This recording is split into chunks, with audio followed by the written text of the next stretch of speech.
Добрый вечер. В эфире Prime на телеканале АТР. Это время, когда мы обсуждаем наиболее важные для страны и мира темы и встречаемся с наиболее интересными собеседниками, с теми, кому, как я выражаюсь, есть что сказать. Сегодня у нас в гостях довольно редкий человек вообще в Украине. И, как я выяснил лично в студии, никогда он еще у нас не был. Это Андрей Ларионов. Привет, Андрей. Добрый вечер, Айдар. Очень Андрей, приятно быть да, у вас здесь. спасибо. Просто в скайпе был, поэтому я думал, что был. У нас, Ну, оказывается, в скайпе никогда. был, а вот здесь у Да. вас нет еще. Очень Да. приятно видеть Андрея, потому что Андрей живет вообще в Соединенных Штатах. Вот, и много очень пишет про путинскую Россию. И давно-давно уже он в оппозиции в такой реальной путинскому режиму, как на мой взгляд, да. Вот это не чита некоторым фейковым оппозиционерам. Что завело в Украину? Здесь несколько проектов от таких политических до рекомендаций того, что можно и нужно делать здесь в Украине, и до совершенно такого необычного исторического проекта, который я сейчас делаю, связанным с возникновением государственности, то, что раньше называлось Киевская Русь, потом из политической корректности в некоторых местах мы стали называть древнерусским государством, возникает огромный вопрос, почему исторические пути трех восточнославянских наций, русских, украинцев, белорусов, хотя, казалось бы, внешне, или некоторые утверждают, как сейчас, очень близкие, тем не менее довольно существенно разошлись. И в чем, собственно, причина этому? Есть причины, конечно, лежащие в политической истории последних 30 лет, после распуска Ну, это Советского глубже, Союза. конечно, все. И Вот. дальше. Но есть Да. многие вещи, которые заложены и в культуре, и в цивилизационном коде, в этическом поведении, и в ряде институтов, которые существуют только исключительно в каждой из этих наций, в каждом из этих Ну, обществ. даже само название Русь, оно же украдено, оно унесено из Киева. Ну, Московской строго области. говоря, Русь — это название, видимо, точно никто не знает, но это, скорее всего, группа варягов из либо Восточной Швеции, либо Дании, остров Ну, это одна Борнхольм. из версий, да. Ну, это как бы вот то, что наиболее популярно, известно. Либо это такой этноним, то есть связанный с определенной этнической группой, либо с определенной профессиональной специализацией. Возможно, как бы группа гребцов. Так, по Может крайней быть, мере, но я не про называется. это. Я про то, что в итоге была Московия, и вдруг утащили туда Дело в название том, Русь, что переписали историю. Русью и Россией в истории называли такие разные территории, которые, значит, вот они менялись просто. Просто и Московия, которая взяла тоже название Руси или России, потом уже, так сказать, не единственная, кто использовал это название. Есть, например, Черная Русь, есть Красная Русь, Червоная Русь, вот есть Белая Русь. Это просто разные названия, которые в разное время... Есть было русское воеводство во время на Речи Посполитой, и в разные времена это присвоились разными Это местами. совершенно верно, но мы сейчас имеем дело с империей и с колониями бывшими, да, которые пытаются от этой империи оторваться. И Украине это удалось, причем удалось на пике, может быть, силы за последние там какое-то десятилетие. Да. Путинская Россия, имперская Россия настолько была сильна и уверена в себе в 2014 году, да, что думала, что сумеет сделать с Украиной нечто большее, а ничего не получилось. И сейчас происходит событие в Беларуси, да, которое развивается. Сценарии очень разные, все описывают. У меня свое мнение, которое я многократно высказывал. Вот, но я хотел бы услышать твой сценарий, что там происходит и чем все это может продолжиться и закончиться. В Беларуси происходит национальная революция, вне всякого сомнения. Национальная революция, которая идет под лозунгами, прежде всего, отставки нынешнего диктатора Лукашенко, проведения новых президентских выборов, освобождение всех политических заключенных, расследование всех случаев насилия, избиения, покалечивания граждан и убийства граждан, как те события, которые произошли в течение 1,5 месяцев, начиная с 9 августа, со времени последнего голосования, так и те убийства, которые производились режимом Лукашенко до того. Десятки В людей были течение убиты, похищены. 26 Да. лет, да. Поэтому там длинный список убийств и преступлений, в котором лично виновен Лукашенко, а также непосредственно приближенные к нему. Поэтому требования любого нормального цивилизованного народа, цивилизованного общества расследование всех этих преступлений и наказание виновных. Это 4 основных требования, которые белорусская оппозиция выдвинула в настоящее время. Они подчеркивают, что сейчас пока не затрагивают никаких других вопросов, ни политической ориентации, ни идеологической ориентации, ни геополитического позиционирования.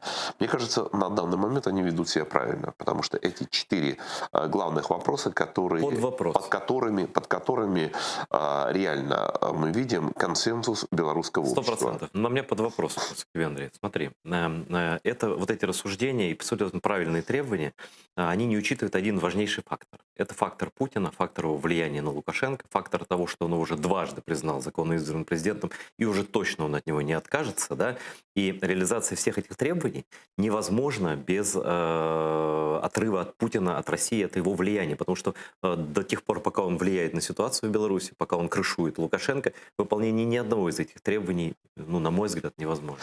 Значит, у нас здесь такое дело. Наше дело объяснять и рассказывать то, что мы считаем нужным, в том числе помогать белорусам понимать это.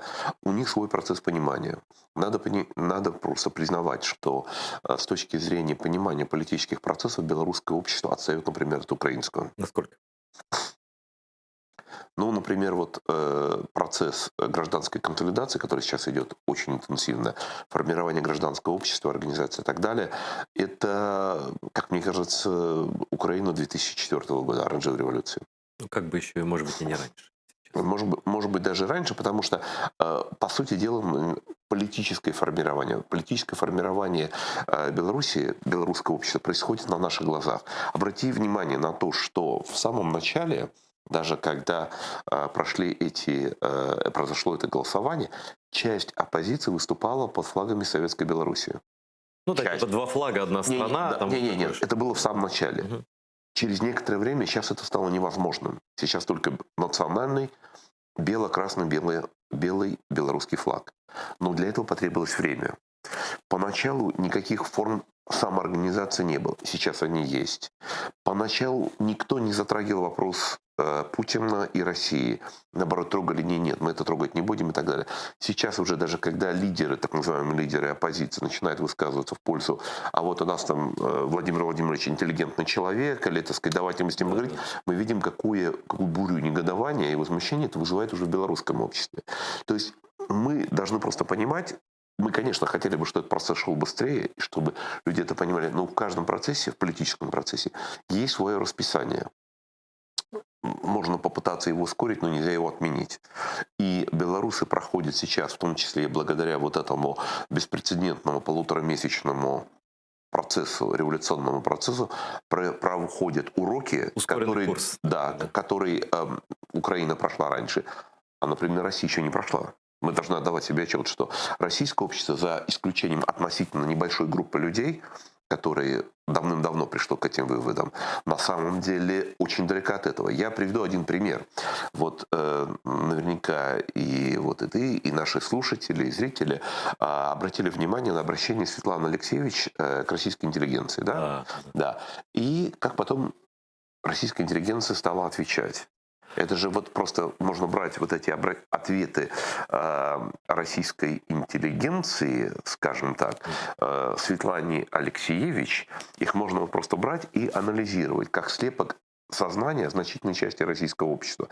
И мы понимаем, насколько дремучим оно является по сравнению не только с Украиной, тут уже вообще разговоров нет, по сравнению с сегодняшней Белоруссией. Это точно. Но смотри, Андрей. И поэтому вот мы видим, сейчас вот я просто закончу эту вещь, потому что это очень важный вопрос, затрагиваемый в дискуссии.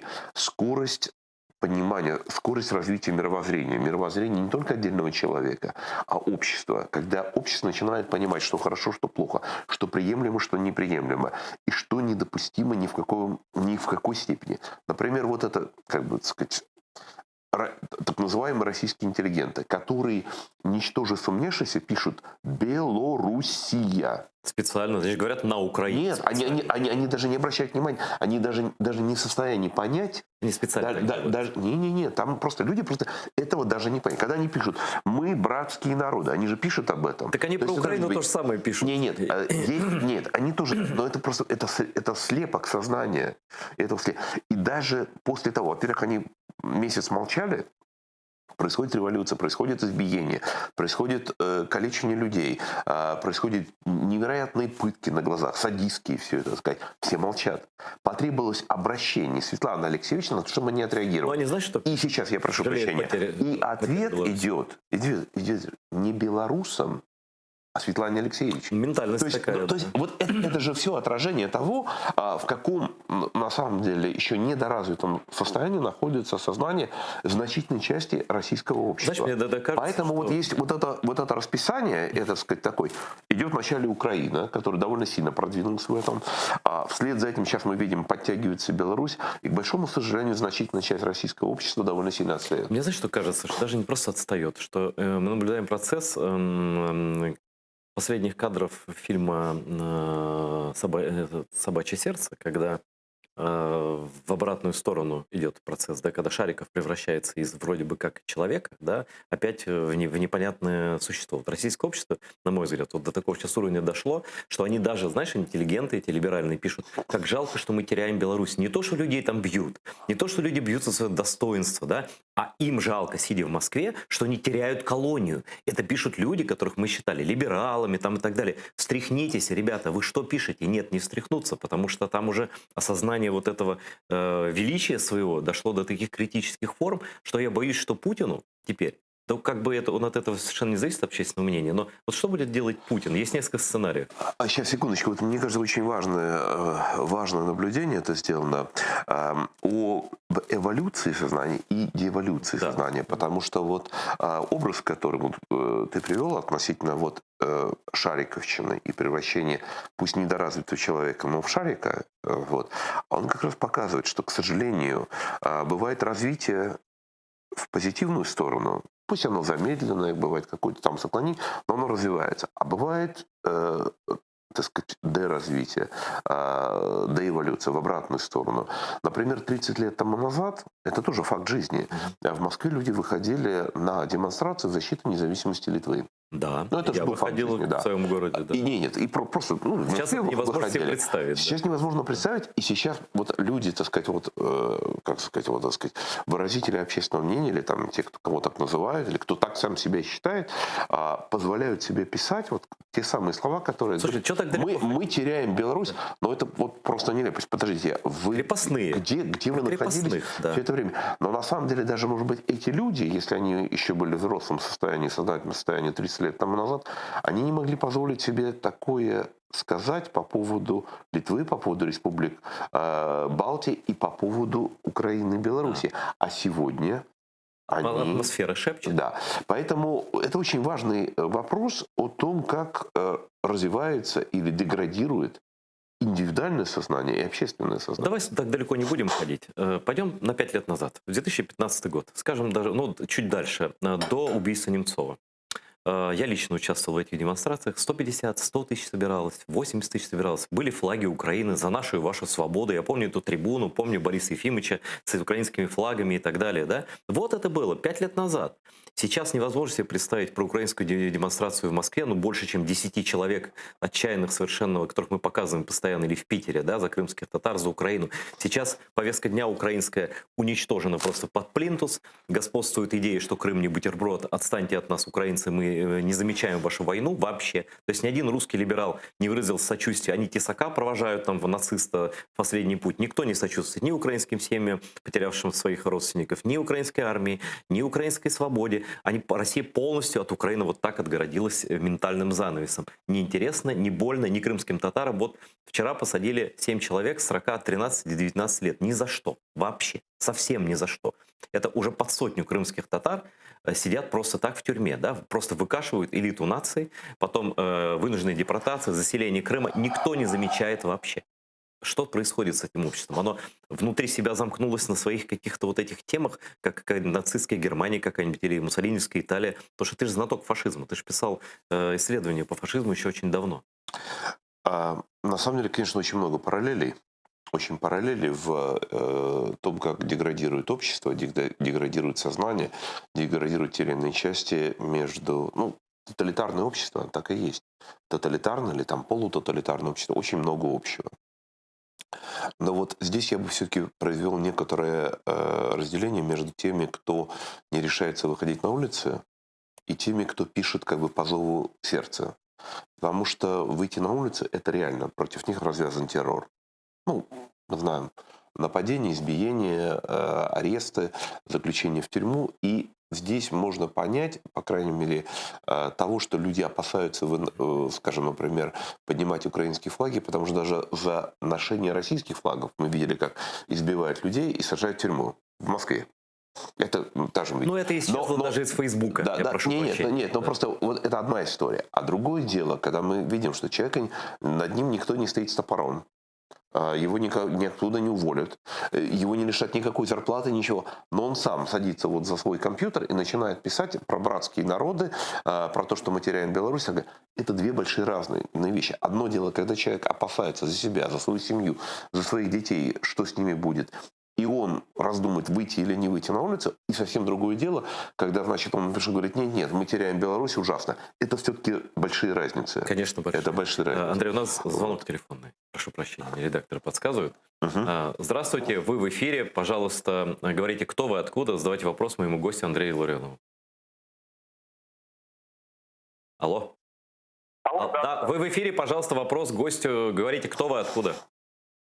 Я Вадим Савещенко, город Киев, и хочу задать два вопроса Андрею Ларионову. Я давно слежу за его высказываниями, и у меня два вопроса. Первый касается того, что он на протяжении всей предвыборной кампании Порошенко фактически работал рупором российской пропаганды. В частности, в его блогах было заявление о том, что Минские соглашения — это предательство интересов Украины со стороны Порошенко. В его блогах было о том, что много историй про Липецкую фабрику со стороны Порошенко. И он, с одной стороны, под видом всевозможных демократических, красивых речей пропихивает те вещи, которые требуются российской пропаганде. Это первый вопрос. Второй вопрос относительно Михаила Саакашвили, про которого он неоднократно лоббировал структуры украинской власти всевозможной, называя его великим реформатором. Так вот, у меня вопрос, почему великий реформатор, имея 2 каденции в Грузии, до сих пор не приехал и не предстал реформированным им, якобы успешно, судом и правоохранительными органами. При этом, при всем, тот же Петр Порошенко, который демократично ушел от власти,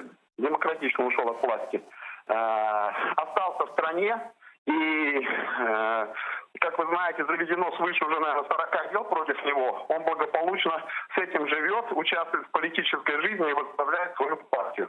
Очень надеюсь на ответы. Спасибо. Спасибо за вопрос. Я, честно, не хотел обсуждать внутриукраинскую повестку дня, но это ваш внимательный читатель, твой Андрей. Значит, на самом деле здесь не вопрос, здесь было выступление, и человек высказал свою точку зрения. Он имеет право... Обвинение в том, что ты был на стороне обвинения. Порошенко. Собственно, я был, и я остаюсь на стороне критиков Порошенко, потому что у меня есть длинный список претензий к Порошенко.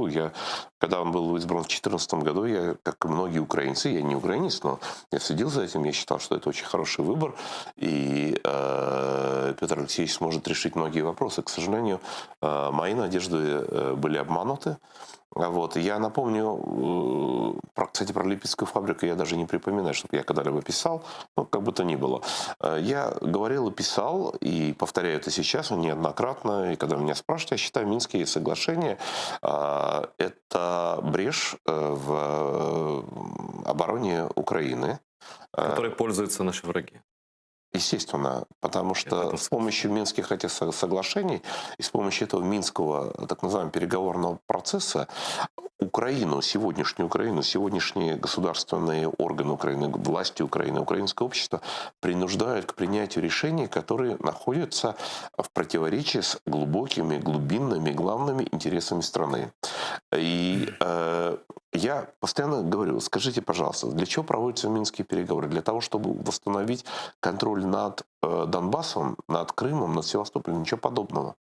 Никаких таких целей не Чтобы сохранить санкции, я вам сейчас скажу. Я понимаю, да, но с моей точки зрения главная стратегическая цель Украины, любой власти Украины, левой или правой, значит, Порошенко или оппонента Порошенко, или кого-либо другого, заключается в том, чтобы в исторической перспективе восстановить суверенитет над над всеми украинскими Безусловно. территориями, включая Донбасс, Крым и Севастополь.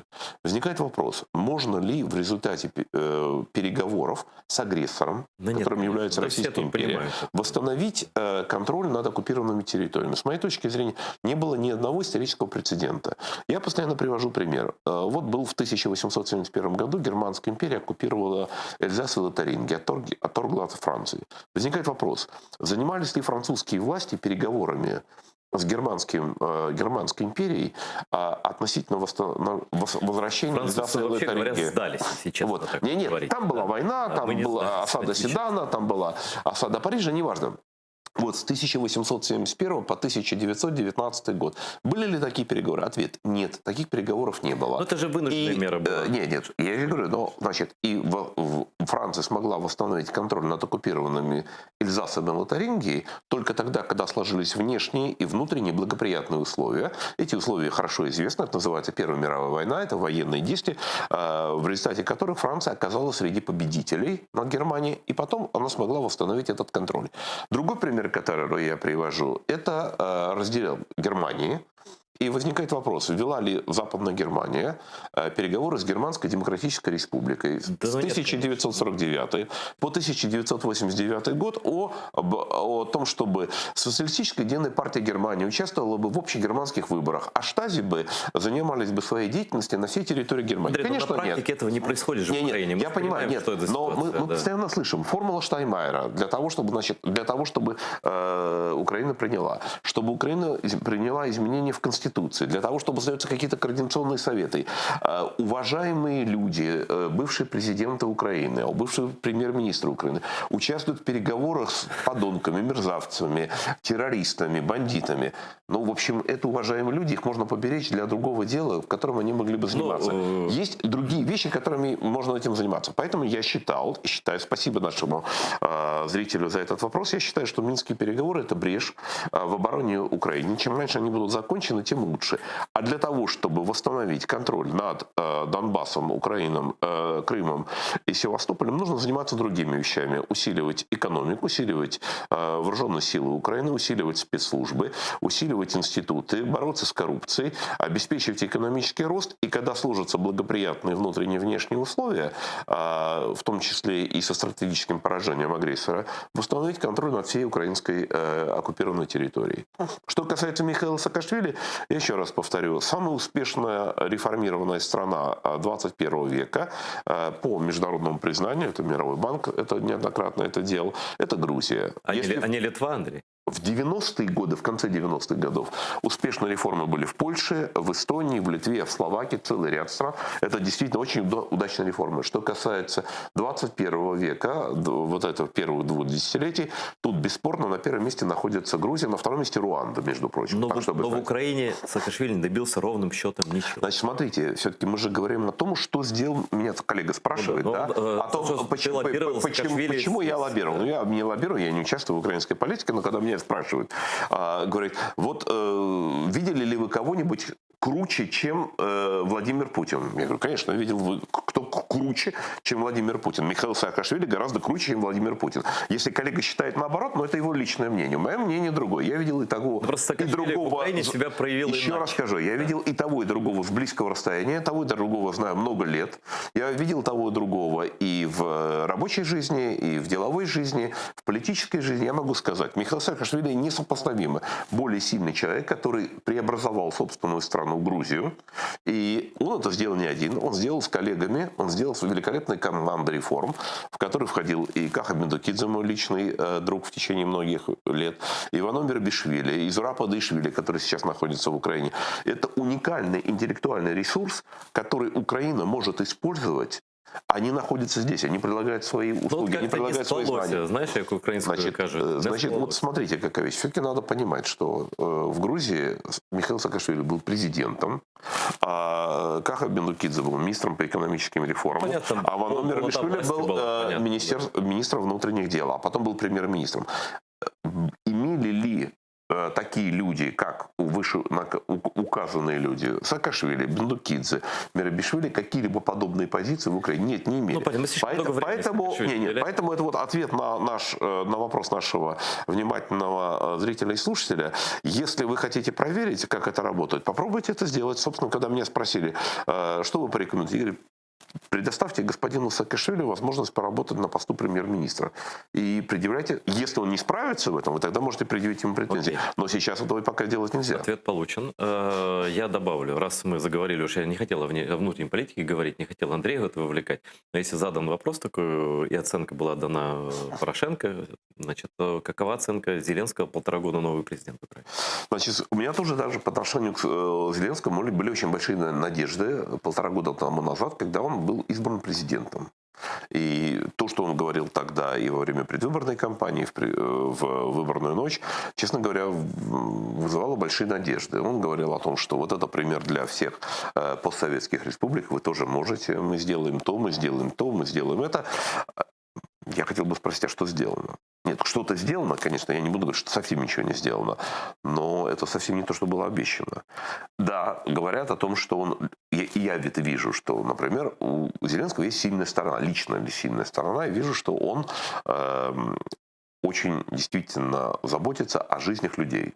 Ну, есть эта вещь. Я вижу, что он лично не является там злым, вредным, жестоким. Скажем, человечным. Он реально человечный человек, да? и на постсоветском пространстве это редкое явление, надо прямо сказать. Он не единственное, но редкое явление. Вот. Но, к большому сожалению, президент – это не просто хороший человек на высшем посту. У президента есть серьезные обязанности. И любить только свою собственную семью, свою собственную жену, своих детей недостаточно. На посту президент обязан любить всех как своих собственных родственников, самых ближайших. И даже более того, всех граждан должен любить больше, чем своих собственных членов семьи. Это такая обязанность, такая работа. Вот, поэтому мне хотелось бы, конечно, видеть президента Украины работающим стратегически в целях Украины, в целях всего украинского общества и по защите от внешних угроз, и по реформированию экономики, и по созданию новых институтов. Ну, не я же сказал. Владимир Александрович говорил о том, придет весна, будем сажать. И... Ну вот сегодня одного из депутатов от правящей фракции за взятку посадили. Первый раз, да, через 1,5 года? Из фракции, да. Да, нет. Хорошо, значит, но это весна, уже не весна прошла, уже 2 весны прошли, значит, и так далее. И мне кажется, он имел в виду не совсем депутаты своей фракции. Там было много других дел, о которых говорилось. Что было сделано? Было расследование, обещали расследование, кто и как погиб, и почему погибла Небесная Сотня. Где это расследование? Его 7 лет до конца не довели. Да, значит, расследование о том, кто и как сдал Крым, кто и как, значит, раздал. Да, понятно. Ну и так далее. Мы можем продолжать. Кто обещал провести перепись населения Украины в 2019 году или в 2020 году? Она проведена? Ну, тут у нас ковид, тут у нас все. Нет, но это было обещано еще провести осенью 2019 года, когда ковида еще не было. Я хотел бы вернуться из украинской политики. Я хочу сказать, что нет, просто есть некоторые обещания, если ты даешь обещание, это просто некоторое, ты заключаешь тем самым не писанный контракт с народом. Если ты это обещаешь, ты должен это делать. Если ты это не делаешь, то не выполняешь собственное обещание. Это очень серьезная вещь. Ну, у нас, слава богу, свободная страна, у нас есть соцопросы, есть выборы, сейчас местные выборы будут, они тоже покажут отношение, в том числе и к правящей партии, к оппозиционным партиям и так далее. Все-таки это немножко некорректный вопрос к Андрею. Ну, как бы, зачем? Ну, я не специально не стараюсь сделать, но поскольку коллеги спрашивают, значит, надо отвечать на это. Но я вернусь к Путину, к нашему главному врагу при любых президентах, с которым приходится иметь дело и Порошенко, и Зеленскому, и любому следующему. Вот сейчас есть определенный, неопределенный, на мой взгляд, абсолютно реальный риск, что Путин совершит аншлюз Беларуси уже де-факто. Там уже Шойгу, там уже какие-то учения, войска могут остаться. Но я такие разные сценарии прогнозирую. Плюс я такие же даже слышал идеи, предположения, что вот это новое союзное государство, если он создаст его, да, ведь Беларусь не под санкциями, а Россия под санкциями. да, что это может быть поводом для снятия санкций. Он скажет, что у нас новое государство, что мы вообще не как бы... Вот может как-то он сменить юрисдикцию, создать типа новое государство, кому должен, всем прощаю, вот это, как Советский Союз когда-то был, да, это первое. И второе, даже такие идеи слышал, что могут столицу союзного государства перенести аж в Крым, точнее в город Севастополь, который сейчас активно ремонтируется, там вся Россия забыта, а там все строится в этом городе кругом и так далее. Даже такие идеи, я слышу, там будет столица этого союзного государства, и как бы Путин обозначит свое владычество как бы вот вообще вокруг, ну кроме Украины, да, там Сирия, все и так далее. Слышал ли что-то такое, и что ты думаешь о сценариями? Что Значит, Путин может предпринять? Я думаю, что если бы вот были реальные возможности у Путина, то он столицу бы своей империи перенес бы в город Киев. Ну, это если бы ему кто-то позволил это сделать. Нет, он по-прежнему мечтает об этом. Надо отдавать себе отчет в том, что мы говорим, о том, что да, он мечтает об аннексии Беларуси, но он мечтает об аннексии не только Беларуси, он мечтает об аннексии большей части Украины. Ну, в идеале всей, конечно. Нет, не всей. Вот это очень важно. Он неоднократно выступал по поводу так называемой исторической России, восстановление с его точки зрения восстановления, он хотел бы добиться. И с его точки зрения историческая Россия – это западные границы исторической России, это западные границы Российской империи на конец XVIII века. Ну, аппетит во время еды приходит. Нет, этот аппетит у него пришел давно. Это еще его работа 2012 года, которую он затем неоднократно воспроизводил. То есть это очень важно иметь в виду, что это не случайно пришедшее, или, так сказать, по результату. Может, дальше цель Стамбул вообще, Константинополь, Айя София и владычество Средиземноморья. Мы же знаем, что у него в голове? Нет, Третий Рим, Второй Рим. У него нет, это надо все-таки отдавать отчет в том, что это же, значит, вот концепт исторической России, вообще ее не найти в учебниках, не школьных учебниках истории, не вузовских учебниках истории. В психиатрии, мне кажется, находится эта глава. Эта концепция разработана российскими имперцами, разрабатывалась в 90-х годах и в начале 2000-х годов, и Путин взял у них эту концепцию, но немного ее видоизменил. И надо понимать, что для российских имперцев у них есть очень существенная претензия к Иосифу Виссарионовичу Сталину. То есть, понимаете, вот у российских имперцев есть претензия. И на самом деле смертельная претензия к товарищу Сталину. Потому что, говорит, он, конечно, великий человек с их точки зрения. Он там крупнейший империалист, присоединил очень много земель, но он совершил одну ключевую ошибку. Он присоединил Галичину и Волынь. И тем самым он присоединил униатское украинство греко-католиков, которые в конечном итоге взорвали империю. За что они не могут простить товарищу Сталину.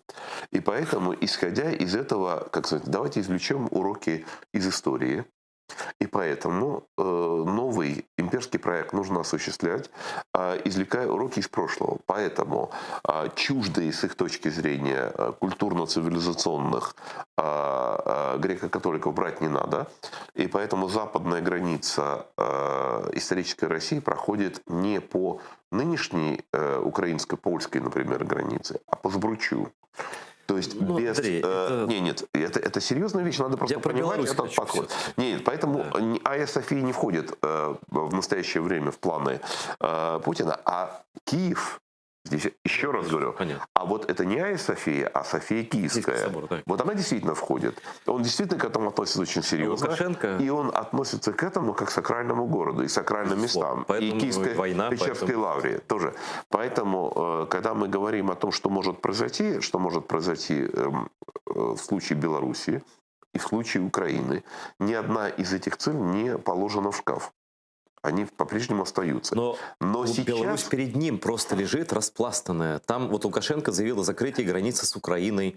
Он заявил о закрытии границы западной. И как бы он готовится к консервации вот этого периметра, никого не пускать. И там же войска и так далее. Какой сценарий у Путина для Беларуси, на твой взгляд? У него, я думаю, что, как обычно в таких случаях, у него до десятка сценариев. Ну, наиболее вероятно. Нет, я думаю, скажем так, не наиболее вероятно, а наиболее желаемо. Потому что вероятный это результат политического развития. Вот после того, что произошло с 9 августа, представляется, что Путин и Лукашенко не являются является ни братом, ни сватом. 2 раза сказал, что он признает его президентом. Это не имеет значения. А для Путина Лукашенко не является Но инструментом идеальным является партнером. инструментом для аншлюса. Значит, Удобно. он неоднократно имел дело за последние 20 лет с Лукашенко, и он понял, что с Лукашенко кашу, какую хотел бы сварить, не сваришь. Так можно теперь уже просто приказывать. Он абсолютно беспомощен в своей стране, если не Путин. Не нравится это Путину. Не нравится это Путину. Поэтому вот ты спрашиваешь меня, да, что является желаемым. Вот на мой взгляд, желаемым является ослабить Лукашенко, добиться от него согласия, выкрутить ему как угодно руки Да, я и про все это остальное, говорю. для того, чтобы были проведены новые президентские выборы. Очень важно. Новые президентские выборы, в ходе которых под контролем белорусского ЦИКа и всех других организаций типа КГБ, Проверенных институций. были проведены выборы, в результате которых президентом Беларуси был бы избран человек, который в гораздо большей степени является подконтрольным Владимиру Путину. В большей степени, чем Лукашенко. Это перспектива. Лукашенко. Нет, это вот. А вот сейчас что он будет делать? Вот сейчас он будет. Вот следует обратить внимание на разговор Путина с Лукашенко в Сочи, какой был. Мгм. Что первое, самое главное, сказал Путин? Он сказал, самое главное, что правильно делаете, конституционные изменения. Конституционные изменения, очень хорошо, правильно это делаете. И, исходя из этих конституционных изменений, необходимо проводить новые президентские Ну, он выборы. какие изменения имеет в виду? А в присоединении Беларуси к России? Нет, сейчас вот я уверен, что он сейчас эти при Лукашенко, вот при нынешнем Лукашенко, присоединение Беларуси к России, во-первых, я сильно сомневаюсь, что сам это все равно для этого недостаточно изменений в Конституции одной Беларуси. Но это так соблазнительно для Путина совершить этот аншлюз, а потом уже разбираться со всеми внутренними делами и поднести Аншлюз русским можно этот совершить в подарок. том случае, если был бы хороший повод. А сейчас для него хорошего повода нет.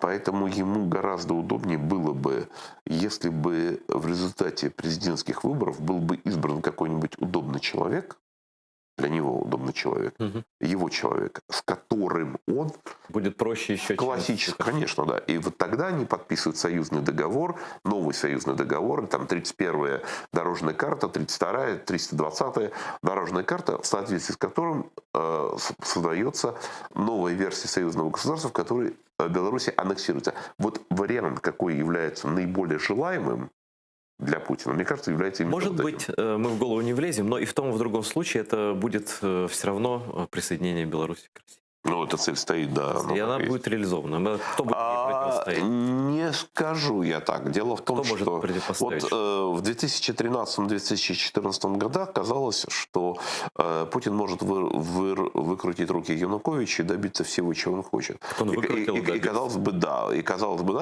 бы, что вот ассоциация с Европой не была подписана, соглашение, а потом получилась такая маленькая неприятность в виде украинского Майдана. И история пошла другим путем. Вот тогда там должен быть Майдан в Минске, но мы его не наблюдаем. Нет, но это означает, так сказать, тоже этот процесс в Украине тоже занял не один день, и не одну неделю, и не один месяц. Шла эволюция. И как украинцы тоже переходили от гражданского противостояния, от митингов, от протестов до строительства баррикад и до сопротивления. Это тоже даже в Украине шел процесс. Я понимаю, но Путин дважды признал его президентом. Он будет его сказал, что будет его спасать он трижды признавал. Но я не вижу сил в Беларуси, которые выгонят Лукашенко. Вооруженного до зубов. Опять-таки, вот осенью, в ноябре 2013 года мы тоже не видели таких сил в Украине. То есть все-таки ты надеешься, что там может Нет, быть... я не говорю, что надеюсь. Я говорю, мы просто много чего не знаем. Просто идет очень быстрый процесс взросления белорусского общества. То, о чем мы говорили в самом начале. Дойдет он до этой стадии или не дойдет? Дойдет это в течение месяца-двух или в течение нескольких лет, мы этого не знаем сейчас. Это процесс, который мы будем наблюдать. Я понял. Спасибо за этот комментарий по Беларуси. Я хотел бы все-таки последнюю часть программы, у нас 3 минуты буквально остается, к сожалению, хотя можно говорить очень долго и интересно, но по Навальному. последствия, причины покушения, последствия, что будет дальше? Страх перед теми людьми, которые в состоянии выводить людей на улицу. Он очень мало людей на улице выводит. Тем не менее, это кто, кроме Навального, мог выводить людей на улицы? Так никто не вышел, когда его пытались убить. Да дело не в этом. Дело не в этом. Никто же не призвал выводить. Мы видим, что кроме Навального... Вот Все сегодня, зачищено. ну, вот только профессор Соловей говорит, что он может выводить людей на Профессор улицы. Соловей И он уже сегодня лидер... занесен в список миротворца, как человек, признающий аннексию Крыма, признан врагом Украины, внесен миротворец. Понятно. Ну, вот... Он по полной программе крым-нашист, он откровенно сказал на эфире «Эхо Москвы», вот и для Украины персона нон-грата. Вот, ну. Ага. Но это для Украины, да, но мы же говорим, да, кто в состоянии, вот кто действительно в состоянии был выводить людей на улицы. Вот в 2011-2012 годах таких людей было 4. Был Борис Немцов, был Гарри Каспаров, был Навальный, был Удальцов. И по отношению к каждому из них были разработаны соответствующие меры. Значит, Немцову и Каспарову были самые высокие почести подготовлены. Один убит, другой изгнан, значит, да. Они тогда были обсуждались. Да. Но, значит, Каспаров уехал из страны, значит, Немцов уезжал, приезжал. Мы знаем, чем это закончилось. Удальцову и Навальному была уготована тюрьма. Как это обсуждалось, об этом рассказывалось.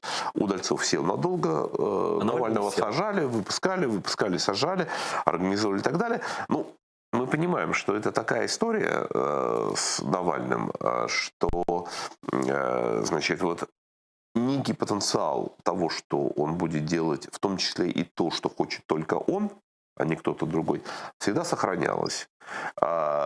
И вот эта опасность, особенно при наличии протестов в Хабаровске, при наличии Навальный не протестов в Минске. поддержал протест? Нет, ФБК работал. Но это не лидер, который не приезжает в Хабаровск, не возглавляет протест. Мы сейчас говорим не о том, что считает... Твое мнение, не мое. Ты. Мы говорим о том, что считает там Кремль, Путин или там кто управляет.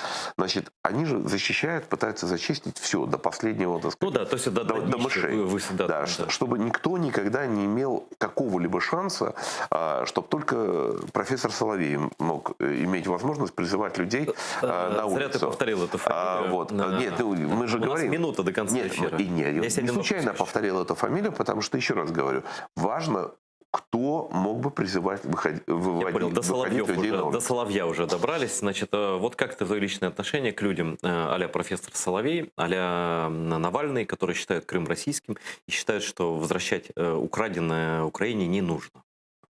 Мы начали наш разговор с тем, что есть как бы слепок средств состояния некой части российского общества. Я конкретный вопрос задал, Андрей, пожалуйста. А что тут говорить? Тут все понятно. Есть представители имперской общественности. И в данном случае неважно, по каким другим внутренним вопросам они спорят, но внешне это имперская позиция. Так они полностью совпадающие с путинской позицией. Мы должны обязательно сказать, Алексей Анатольевич Навальный гораздо более имперский человек, чем Владимир Путин, потому что в 2008 году, когда была русско-российская грузинская война, Навальный требовал идти дальше. И его претензии были к Путину, потому что Путин не пошел так далеко. Конечно. Поэтому мы отметим, что в России есть, по крайней мере, только одно образование, общественно-политическое, какое занимает последовательно антиимперскую позицию. Это Форум Свободной России. Участником которого является мой сегодняшний гость. И мой, соответственно, собеседник, тоже, который бывает. Нет, но очень важно, что Форум Свободной России – это единственная российская организация, которая приняла полным консенсусным голосованием резолюцию о том, что и Крым, и Донбасс, и Севастополь являются украинскими территориями, и Абхазия, Южная Осетия являются грузинскими территориями, и потребовали восстановления российских границ, международно признанных границ, по состоянию на декабрь 1991 года. Спасибо, у нас время вышло. Андрей Ларионов именно потому был в студии, что он выступал еще против Чеченской войны. Тогда еще, да, и мы живем в продолжении этой войны на самом деле. И именно потому, что он относится к тем людям, которые, несмотря на то, что по происхождению человек из России не считает Крым ни бутербродом, не считает аннексию и оккупацию нормой, а называет вещи своими именами. Спасибо, Андрей, что пришел. Всего доброго. Спасибо, Айдар, за приглашение. Да, успехом. Смотрите, всего доброго.